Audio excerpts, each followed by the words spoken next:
Vitiligo. It can be asked as a 4-marker in our university examination, and I have taken my points in this module from Manipal Preparatory Manual for Medicine. So what is vitiligo? Vitiligo is skin depigmentation due to selective destruction of skin melanocyte. So 2 points: skin depigmentation, how it is due to selective destruction of the skin melanocyte. Etiology. There are 3 points that you have to keep in mind. One is there are focal areas of melanocyte loss in our skin. Focal areas of melanocyte loss, which is due to cell-mediated autoimmune attack. 1 point. Melanocyte loss due to cell-mediated autoimmune attack. And some patients have antibodies to melanin, and also it may be associated with other autoimmune conditions such as diabetes, Addison's disease, pernicious anemia. So once again, 3 points. There are focal areas of melanocyte loss, which is considered to be due to cell-mediated autoimmune attack, and some patients have antibodies to melanin, and it may be associated with other autoimmune disease such as diabetes, Addison's disease, pernicious anemia. Also, genetics may play a role because some patients are having positive family history, and there are some extrinsic factors also that are playing a role in vitiligo. What are they? Trauma, certain chemicals, sunburn, and these conditions will be precipitating the appearance of vitiligo. So under etiology, you have to write these 5 points. One is focal area of melanocyte loss, which is considered to be due to cell-mediated autoimmune attack, and some patients have antibodies to melanin, and it may be associated with other autoimmune diseases such as diabetes, Addison's disease, pernicious anemia.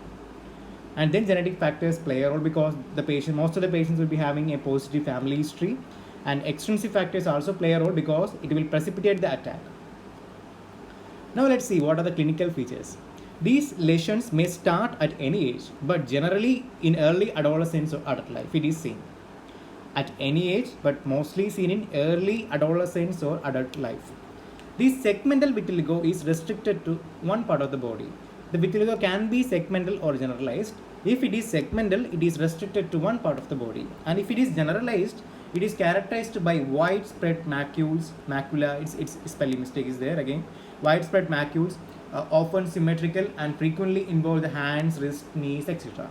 So segmental vitiligo is there and generalized vitiligo is there. If it is segmental, it is restricted to one part of the body. If it is generalized, it is characterized by widespread macules all over the body, which may be symmetrical mostly and frequently involve hand, wrist, knee, etc. Then the patches of the depigmentation are sharply demarcated. So the depigmented patches are sharply demarcated, and the sensation inside this depigmentation patch is normal, unlike leprosy. In leprosy, there will be hypoaesthetic patches. So here the depigmentation patch here, it is having sensation, so it is not like leprosy. And the course is static or slowly progressive. And some patients may experience spontaneous repigmentation also. That's good. Some patients will experience that even. So under clinical features, you have to write these points. Lesions may start at any age, but usually it is seen in early adolescence or adult life. Segmental vitiligo is restricted to one part of our body. Generalized is widespread. It is often symmetrical and frequently involving hand, wrist, knee, etc. And then the patches of depigmentation are sharply demarcated, and the sensation in the depigmentation patch is normal, unlike the leprosy, and the course is static or it is slowly progressive, and some patients may experience spontaneous repigmentation. That is good. Coming to differential diagnosis, the main important one is post-inflammatory hypopigmentation, then pybaldism. What is this pybaldism? It is an autosomal dominant condition.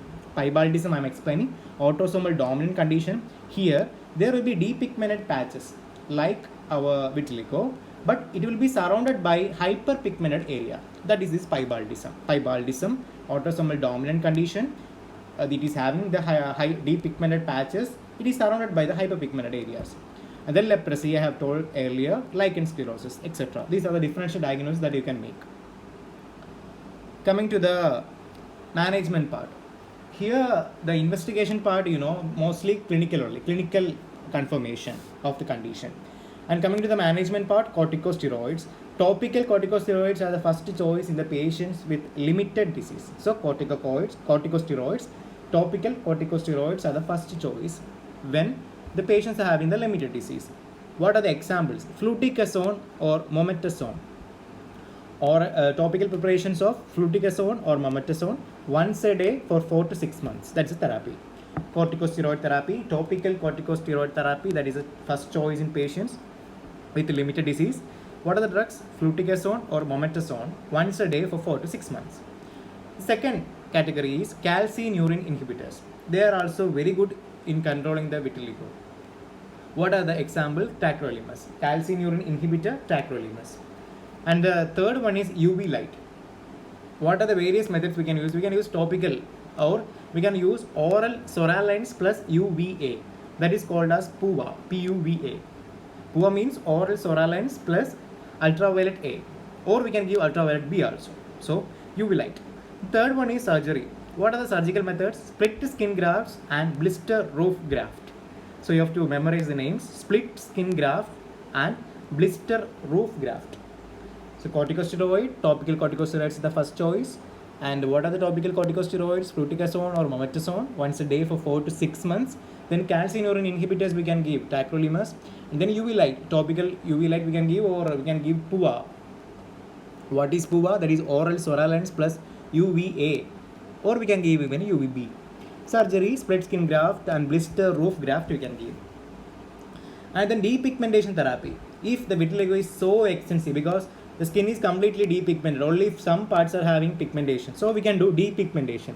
That part which is having the pigment, we can make it depigmented, so the whole body will be looking alike, so whole body will be white. So to depigment that area also, we will be using the drug hydroquinone. So using hydroquinone we can do the depigmentation therapy. It is done if most of the body is depigmented, only some part is pigmented. So in those conditions we will make the pigmented part also depigmented. That is depigmentation therapy. Then the patient should avoid excessive sun exposure, because in the long run the patient can develop skin cancer because the pigmentation is not there, so it is depigmented skin. So the patient should avoid overexposure to the sun, or they should use sunscreens. And also one more thing is there, camouflage cosmetics are available. So that is temporary one. Each time they have to put the cosmetics while going out and out, so that will be masking the patches. So these are the available methods for managing this vitiligo. I guess it's clear. So once again I will just go through all the slides. Just vitiligo, you have to tell what is vitiligo: skin depigmentation due to selective destruction of skin melanocyte. Etiology I have mentioned earlier. Genetic factors also play a role. Clinical features, you have to mention these. These points are very important. And differential diagnosis, you can mention any 4 of this. This piebaldism is important. And then management, corticosteroids are the mainstay management. UV light, surgery, depigmentation therapy, avoid excess sunlight, camouflage cosmetics. So that's all for vitiligo. Thank you for your time and have a good day, guys.